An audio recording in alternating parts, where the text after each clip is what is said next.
took place at Cana in Galilee. Jesus' mother was there, and Jesus and his disciples had also been invited to the wedding. When the wine was gone, Jesus' mother said to him, "They have no more wine." "Woman, why do you involve me?" Jesus replied, "My hour has not yet come." His mother said to the servants, "Do whatever he tells you."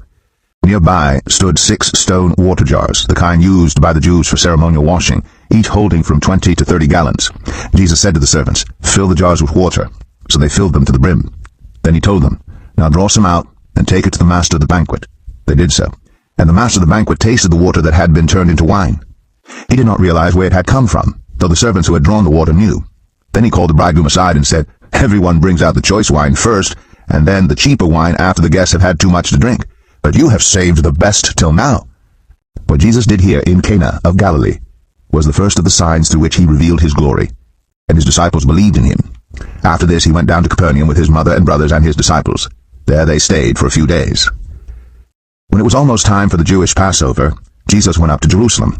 In the temple courts he found people selling cattle, sheep, and doves, and others sitting at tables exchanging money. So he made a whip out of cords and drove all from the temple courts, both sheep and cattle.